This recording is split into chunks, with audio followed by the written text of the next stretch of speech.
कक्षा 10वीं। पाठ का नाम बरसते बादल। विषय हिंदी। उपविषय उन्मुखीकरण चित्र से लेकर पहले अनुच्छेद तक। తెలుగులో నేర్చుకుందాం। अब उन्मुखीकरण गीत देखिए। क्या गाती हो किसे बुलाती, बतला दो कोयल रानी। प्यासी धरती देख मांगती हो, क्या मेघों से पानी।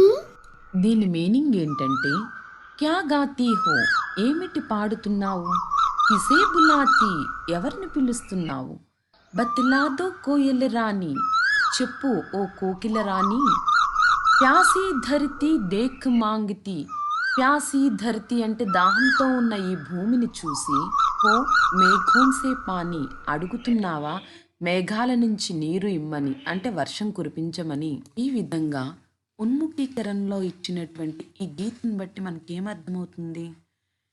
దాహంతో ఉన్న ఈ భూమిని చూసి కోకిల వర్షాన్ని కురిపించమని ఆ మబ్బుల్ని వేడుకుంటుంది.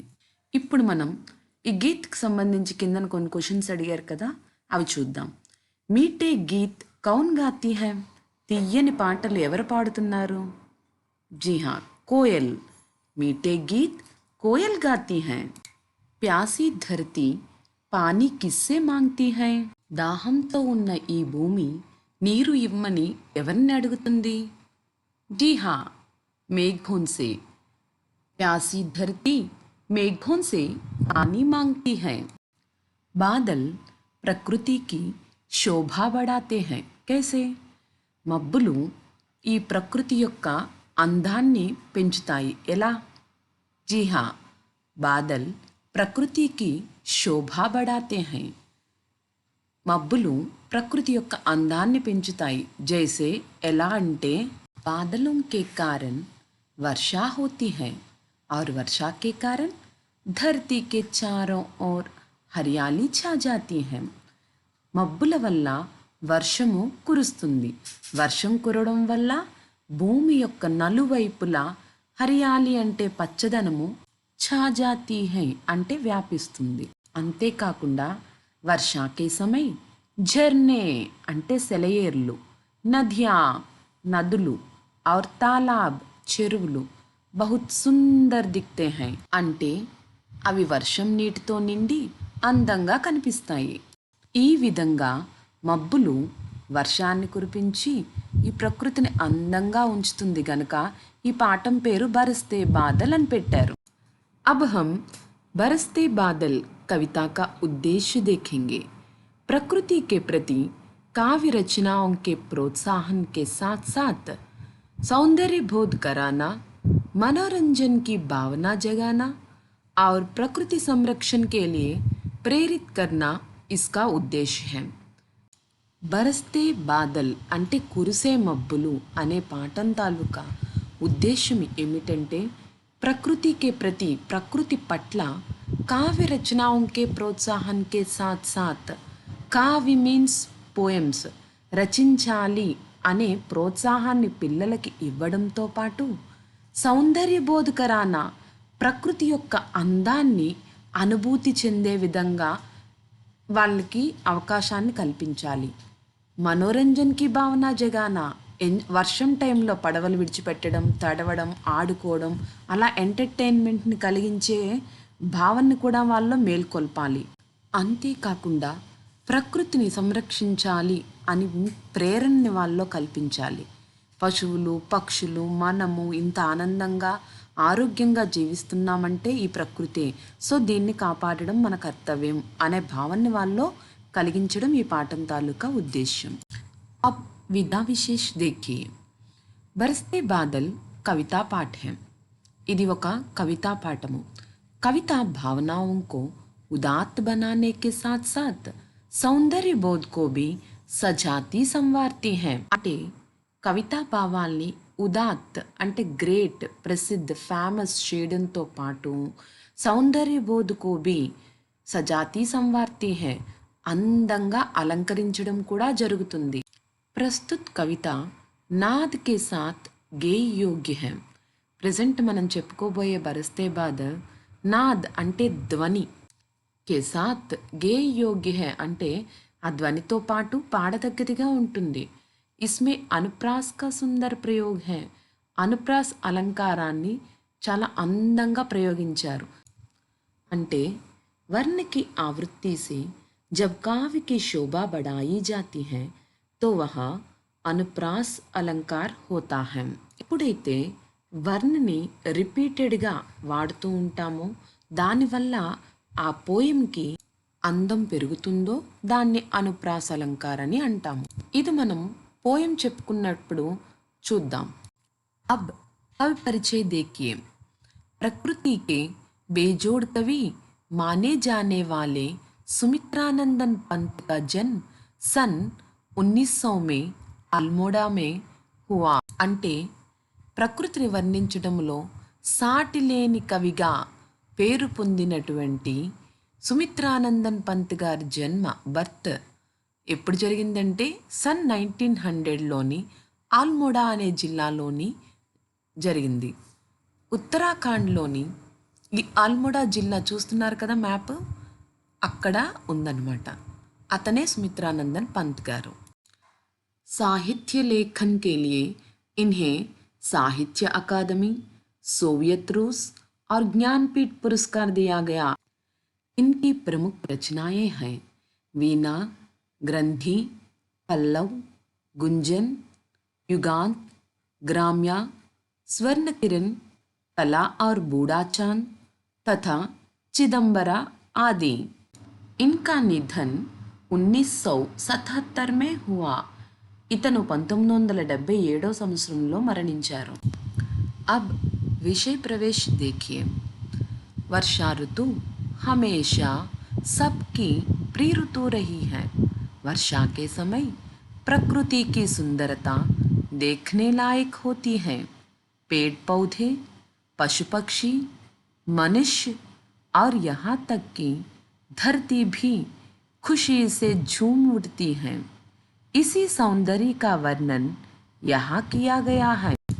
అంటే వర్ష ఋతువు హమేషా ఆల్వేస్ ఎల్లప్పుడూ కూడా సబ్కి ప్రియ ఋతువు రహీ హై అందరికీ ఇష్టమైన ఋతువుగా ఉంది. వర్షాకే సమయ్ వర్షం పడే టైంలోని ప్రకృతికి సుందరత ప్రకృతి యొక్క అందము దేఖ్నే లాయక్ హోతీ హై చూడదగ్గదిగా ఉంటుంది. మనం ఆల్రెడీ ముందు చెప్పుకున్నాము వర్షం పడేటప్పుడు ప్రకృతి ఏ విధంగా ఉంటుంది, నలువైపులా పచ్చదనం వ్యాపించి ఉంటుంది. చెరువులు, నదులు, సెలయేర్లు నీటితో నిండి ఉంటాయి. పశువులు, పక్షులు తన ఆనందాన్ని వ్యక్తం చేయడానికి వివిధ రకాలుగా ధ్వనులు చేస్తూ ఉంటాయి. అలాగే ఇంద్రధనుస్సు చాలా అందంగా ఉంటుంది. ఈ విధంగా ప్రకృతి అనేది వర్షాకాలంలో చాలా అందంగా ఉంటుంది.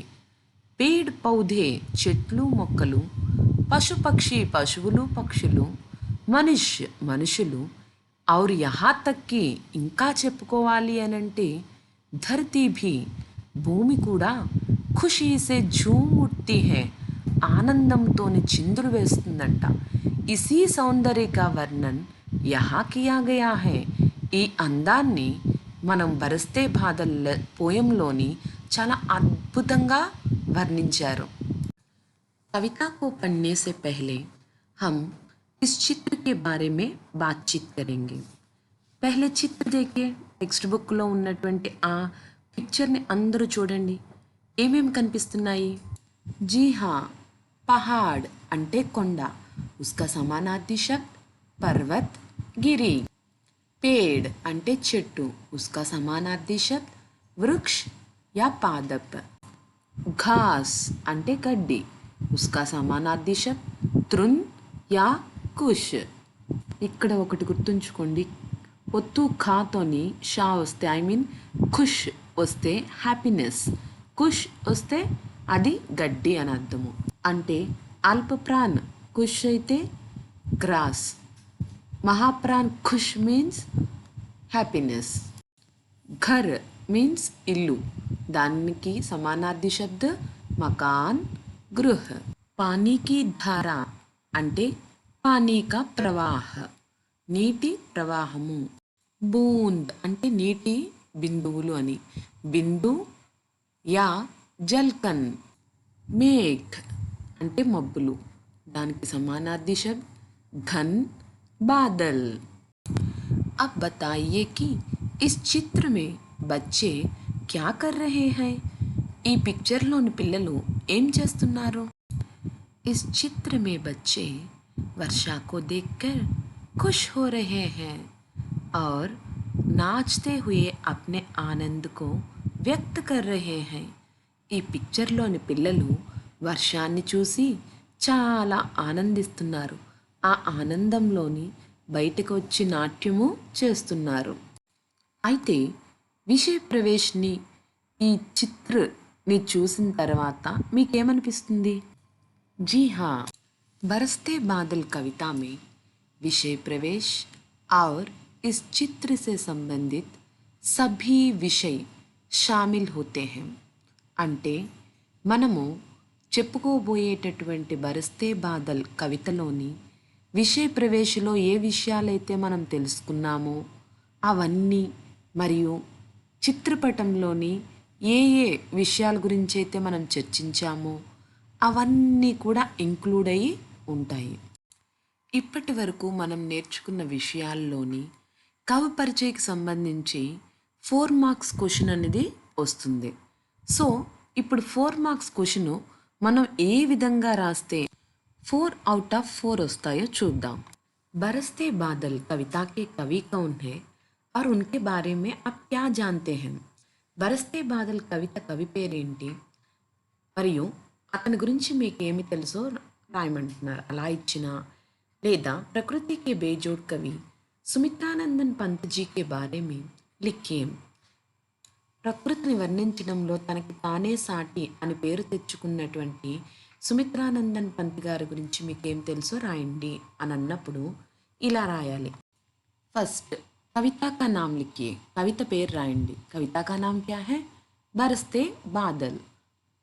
నెక్స్ట్ కవి పరిచయ అని హెడ్డింగ్ పెట్టి కవి కా నామ్ సుమిత్రానందన్ పంత్, जीवन काल 20 मई सन 1900 में अल्मोड़ा जिले के कौसानी गांव में जन्म और मृत्यु सन 1977 यानी 1977 में हुई. पुरस्कार साहित्य लेखन के लिए इन्हें साहित्य अकादमी, सोवियत रूस और चिदम्बरा काव्य के लिए ज्ञानपीठ पुरस्कार दिया गया. उनकी प्रमुख रचनाएं वीणा, ग्रंथि, पल्लव, गुंजन, युगांत, ग्राम्या, स्वर्ण किरण, कला और बूढ़ा चांद तथा चिदम्बरा. विशेषता प्रकृति के बेजोड़ कवि हैं. ఇలా రాస్తే మీకు 4 out of 4 వస్తాయి. ఫస్ట్ ఏంటి? కవితా కా నామ్ పేరు రాసాము. కవి పరిచయంలో కవి పేరు సుమిత్రానందన్ పంత్. జీవన కాలము అంటే అతను ఎప్పుడు పుట్టారు, ఎప్పుడు మరణించారు. మే 20న 1900లోని ఆల్మోడా జిల్లాలోని కౌసాని అనే గ్రామంలో జన్మించారు. మరియు మృత్యు ఎప్పుడు వచ్చింది? 1977లో. పురస్కార్ అవార్డ్స్ ఏమేమి వచ్చాయి? సాహిత్య లేఖన్ కేలియే, అతను రాసినటువంటి సాహిత్యానికి సాహిత్య అకాడమీ అవార్డు ఒకటి వచ్చింది, సోవియత్ రూస్ అవార్డు ఒకటి, చిదంబర కావ్యానికి జ్ఞాన్పీఠ్ అవార్డు ఇచ్చారు. నెక్స్ట్ ఇన్కి ప్రముఖ రచనాయే, ఇతను రాసినటువంటి రచనలోని ముఖ్యమైనవి ఇప్పుడు చెప్పుకుందాం చూడండి. వీణా, గ్రంథి, పల్లవ్, గుంజన్, యుగాంత్, గ్రామ్య, స్వర్ణకిరణ్, కళా ఔర్ బూఢా చాంద్ తథా చిదంబర. వీటిలోని మీకు నచ్చిన ఒక 5 or 6 రాయండి. విశేషత, ఇతను గొప్పతనం ఏంటి, ఎలా ఫేమస్ అయ్యారు? ఇవే ప్రకృతికే బేజోడ్ కవి హై, ప్రకృతిని వర్ణించడంలోని సాటి లేని కవిగా పేరు తెచ్చుకున్నారు ఇతను. A, B గ్రేడ్ పిల్లలందరూ కూడా ఇలా రాస్తే డెఫినెట్గా మీకు 4/4 వస్తాయి. అయితే సిడి గ్రేడ్ వాళ్ళు ఎలా రాయాలో చెప్తాను చూడండి. ఫస్ట్ ఇది గుర్తుంచుకోండి, కవితా కా నామ్ బరస్తే బాదల్. సెకండ్ స్టెప్ కవి కా నామ్ సుమిత్రానందన్ పంత్. థర్డ్ది జీవన్ కాల్ 1900 1977. ఈ నెంబర్ గుర్తుంచుకోండి. పురస్కార్ అతనికి వచ్చిన అవార్డ్స్ ఏంటి? సోవియత్ రూస్, సాహిత్య అకాదమీ, జ్ఞాన్పీఠ్ పురస్కార్. వీటిల్లో కనీసం రెండైనా రాయండి. రచనాయే వీణా, గ్రంథి, పల్లవ్ 3. కనీసం రెండైనా రాయండి. విశేషత గొప్పతనం ఏంటి తంది? ప్రకృతికే బేజోడు కవి హై. ప్రకృతిని వర్ణించడంలోని సాటిలేని కవి. ఇలాగా వితౌట్ స్పెల్లింగ్ మిస్టేక్స్తో రాస్తే మీకు గ్యారంటీగా 3 or 3.5 మార్క్స్ వస్తాయి. ఇప్పుడు మనం బరస్తే బాల్ కవితని రాగ్ और ताल के साथ गाते हुए सीखेंगे.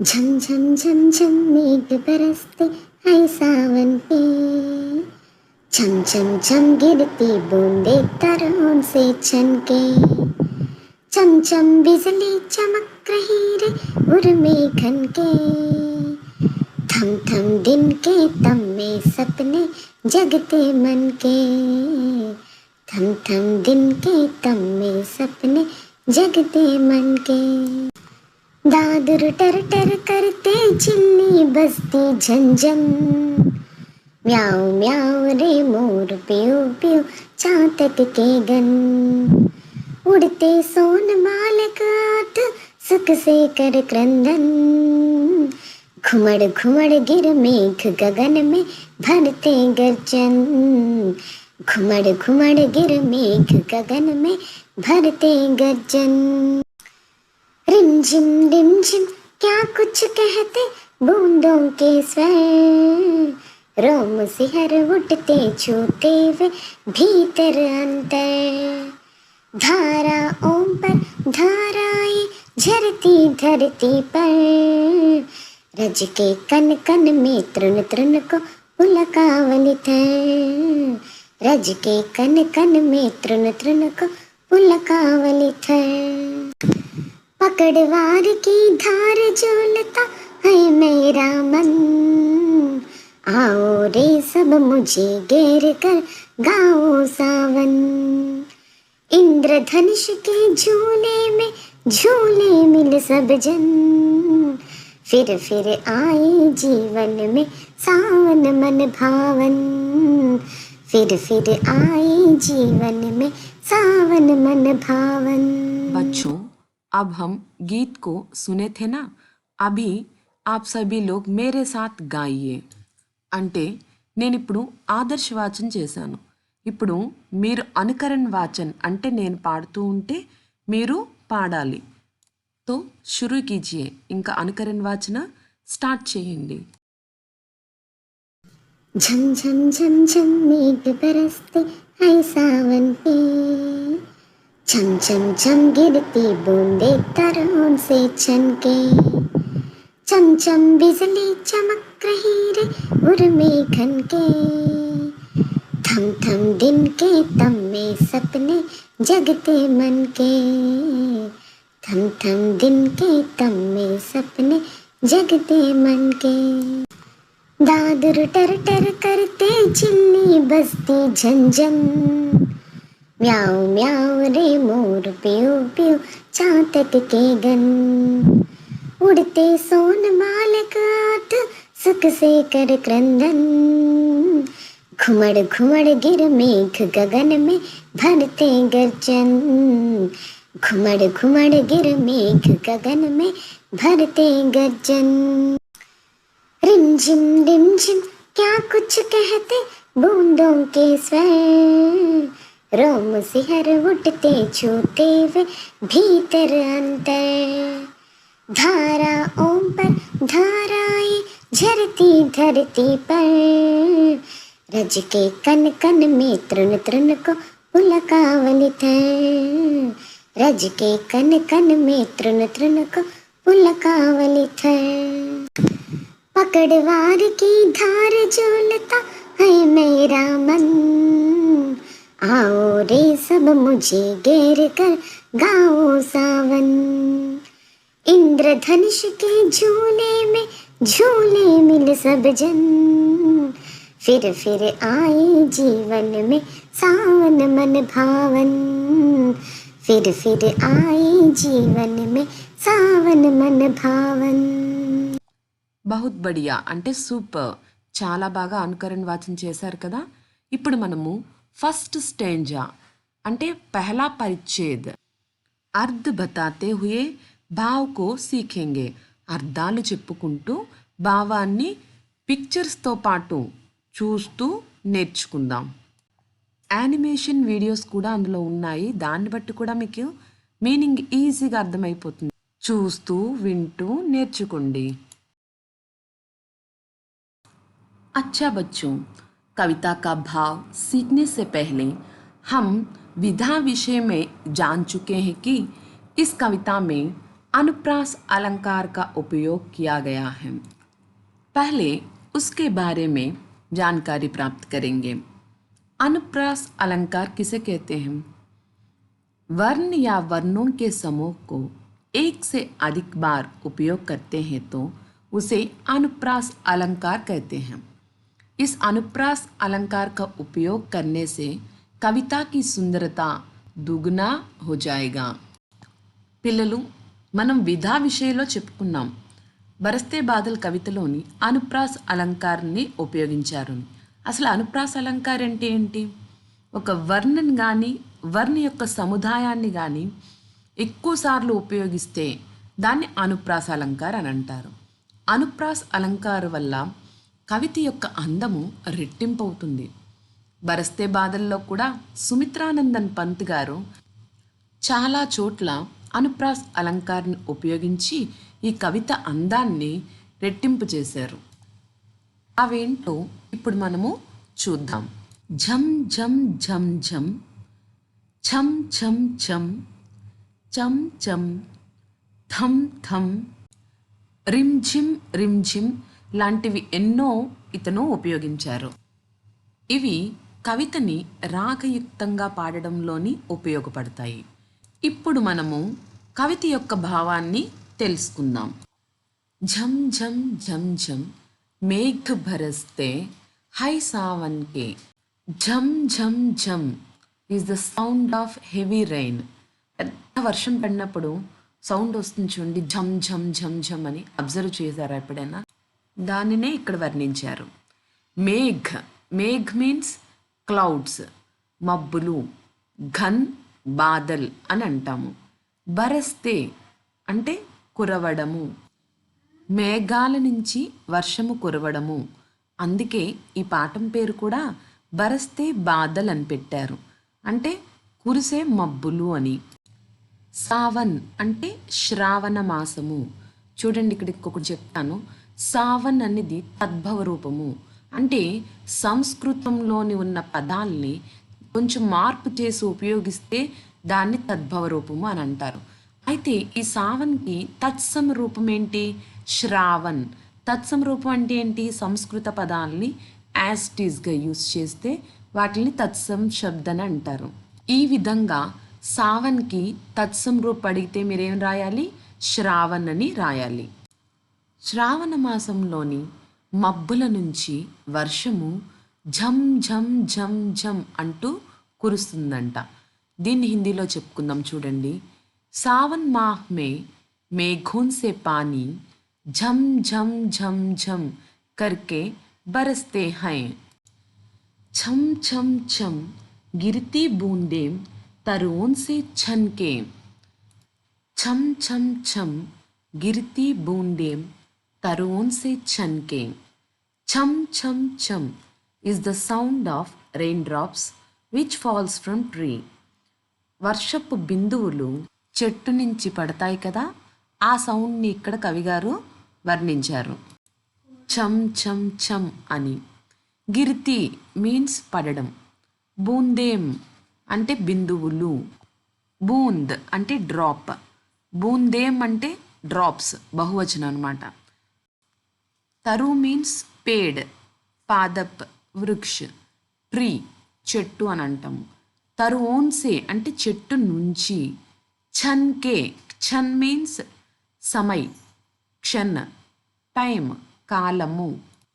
ఛన్ సమయముని ఎందుకు ఇక్కడ యూజ్ చేశారు అంటే వర్షం పడే టైంలోని చెట్టు నుంచి బిందువులు ఛం ఛం ఛం అని పడతాయి.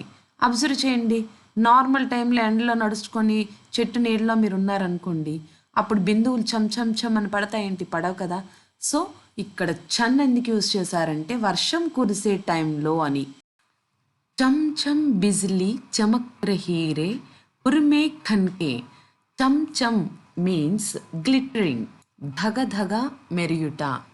బిజ్లీ మీన్స్ థండర్స్, ఉరుములు. విద్యుత్ చపలా అని కూడా అంటారు. చమక్ మీన్స్ టు షైన్, ప్రకాశించుట అని. చమక్ రహీరే అంటే ప్రకాశిస్తూ ఉంది అని. ఉర్ మీన్స్ హృదయ్, చిత్, హృదయము, హార్ట్. ఘన్ అంటే చెప్పుకున్నాం మబ్బులు అని. ఉర్మే ఘన్కే ఎందుకు యూజ్ చేశారు అని అంటే మనందరికీ తెలుసు, రెండు మబ్బులు డాష్ ఇచ్చుకుంటే వాటి మధ్య నుంచి థండర్స్ అనేవి వస్తాయి అని చెప్పేసి. అదేనమాట దీని మీనింగ్. రెండు మబ్బుల హృదయము అని అంటారు, centre of the two clouds. అంటే వర్షం టైంలో మబ్బుల మధ్య నుంచి థండర్స్ అంటే ఉరుములు చమ్ చమ్ అంటూ మెరుస్తూ ఉంటాయంట. దీన్నే హిందీలో చెప్పుకుందాం చూడండి. వర్షాకే సమయ్ ఘన్ కే ఉర్మే Bijli cham cham కర్కే చమక్తీ high. Thumb thumb దిన్ కే తమ్ మే సప్నే జగతే మన్ కే. థమ్ థమ్ అంటే సౌండ్, వేటి సౌండ్? రెండు కనురెప్పలు కొట్టుకుంటున్నప్పుడు వచ్చే సౌండ్. దిన్కే తమ్మే, దిన్ అంటే డే, దివస్, రోజు. తమ్ అంటే డార్క్నెస్, అంధకార్, చీకటి అని. తమ్ అండ్ చీకటిలో సప్నే, డ్రీమ్స్, కలలు. జగితే మీన్స్ మేల్కొంటాయి అని. మన్కే మనసులో ఉన్న కలలు మేల్కొంటాయని. దీని అర్థం ఏంటంటే వర్షం పడే టైంలోని బ్లాక్ క్లౌడ్స్తోని పగలు కూడా మొత్తం అంధకారమయమైపోతుంది. అలాంటప్పుడు మనము నిద్రలేచి చూస్తే ఇంకా చీకటి ఉంది కదా అని కళ్ళు మూస్తుంటాము, తెరుస్తూ ఉంటాము. అలాంటి టైంలో ఏమవుతుంది? కళ్ళు మూసినప్పుడు కలలు వస్తూ ఉంటాయి, కళ్ళు తెరిచేసరికి చెదిరిపోతూ ఉంటాయి. మళ్ళీ కళ్ళు మూస్తే ఆ కలలు మళ్ళీ మేల్కొంటాయి అన్నమాట. ఆ ఇమేజ్లో చూసారా, ఆ అమ్మాయి కళ్ళు తెరుస్తూ మూస్తూ ఉంది. పగలైపోయింది కదా అని కళ్ళు తెరిస్తే చీకటిని చూసి మళ్ళీ కళ్ళు మూస్తుంది. అప్పుడేమవుతుంది? మనసులోని ఉన్నటువంటి కలలు మళ్ళీ మేల్కొంటున్నాయి. వర్షం టైంలోని పగటిపూట అంధకారం అలుముకుంటున్నప్పుడు మనము కళ్ళు తెరిచి మూస్తూ మన మనసులో ఉన్న కలల్ని జాగృతపరుస్తూ ఉంటాము. దీనినే హిందీలో చెప్తాను చూడండి. వర్షా కే సమయ్ దిన్ కే తమ్మే మన్ కే సప్నే జగతే హై. సప్నా అంటే డ్రీమ్, కళ ఏకవచనము. సప్నే అంటే డ్రీమ్స్, కళలు బహువచనము. ఈ పరిచ్ఛేద్ మీకు అర్థమైందని అనుకుంటున్నాను. అయితే దీనికి రిలేటెడ్గా మనకి కిందన బాక్స్లో ఒక క్వశ్చన్ ఇచ్చాడు. ఏంటి ఆ క్వశ్చన్ చూడండి. మేఘ్, బిజ్లీ और बूंदों का वर्णन यहाँ कैसे किया गया है? మేఘాలని, ఉరుములని, బిందువులని ఇక్కడ ఏ విధంగా వర్ణించారు అని రాయమంటున్నారు. सावन माह में मेघ झम झम झम झम बरसते हैं, बिजली चम चम चमकती है, बूंदें तरुओं से छम छम छम गिरती हैं करके यहाँ वर्णन किया गया है. सावन माह में मेघ, శ్రావణ మాసంలోని మేఘాలు ఝం ఝం ఝం ఝం బరస్తే హై, ఝం ఝం ఝం ఝం అని కురుస్తాయని. బిజిలీ చమ్ చమ్ చమక్తీ హై, థండర్స్ అనేవి చమ్ చమ్ అంటే దగదగమంటూ ప్రకాశిస్తాయి, చమక్తీ హై ప్రకాశిస్తాయని. బూందే బిందువులు తరువున్సే చమ్ చమ్ చమ్ గిర్తీ హై, చెట్లపై నుంచి చమ్ చమ్ చమ్ అంటూ పడతాయని. కర్కే యహా వర్ణన్ కియా గయా హై అంటే ఈ విధంగా ఇక్కడ వర్ణించబడింది అని అర్థము. ఇప్పటి వరకు మనం చెప్పుకుంది మీకు అర్థమైందని అనుకుంటాను. అయితే పబ్లిక్ ఎగ్జామ్స్ని దృష్టిలో పెట్టుకొని నేను ఈ 3 డేస్ కూడా మనకి మళ్ళీ 8th క్లాస్ ఉంటుంది కదా, సో ఈ 3 డేస్కి మీకు వర్క్ ఎండార్స్ చేస్తున్నాను. ప్రశ్న పత్ర చూడండి. ఫస్ట్ డే పరిచ్ఛేద్ సే సంబంధిత్ ప్రశ్న, మనం ఫస్ట్ పారాగ్రాఫ్ చెప్పుకున్నాము, దానికి అనుగుణంగా క్వశ్చన్స్ ఇచ్చాను, పారాగ్రాఫ్ క్వశ్చన్స్, అది ఆన్సర్ చేసి మీరు మీ టీచర్కి రిజల్ట్ని పోస్ట్ చేయండి. అలాగే సెకండ్ డే కవి పరిచయ లిఖియే, కవి పరిచయాన్ని రాసి అది మీ టీచర్కి పోస్ట్ చేయండి. థర్డ్ డే కవి పరిచయానికి సంబంధించి ఆబ్జెక్టివ్ టైప్ క్వశ్చన్స్, అక్కడ బహువికల్ప ప్రశ్న అంటే ఏంటి, ఆబ్జెక్టివ్ టైప్ క్వశ్చన్స్ ఒక 5 ఇస్తాను, థర్డ్ డే రాసి టీచర్కి పోస్ట్ చేయండి. నెక్స్ట్ క్లాస్లో మనము మిగతా స్ట్రేంజర్స్ అనేవి చెప్పుకుందాము. ఈలోపు ఆ మిగతా 3 స్ట్రేంజర్స్లో కూడా డిఫికల్ట్ వర్డ్స్ ఏవైతే ఉంటాయో వాటి మీనింగ్స్ని డిక్షనరీలో చూసి, శబ్దకోశ్ అంటారో దాంట్లో చూసి మీరు పెన్సిల్తో టెక్స్ట్ బుక్లో నోట్ చేసుకోండి. Stay home, stay safe. Thanks for watching this video.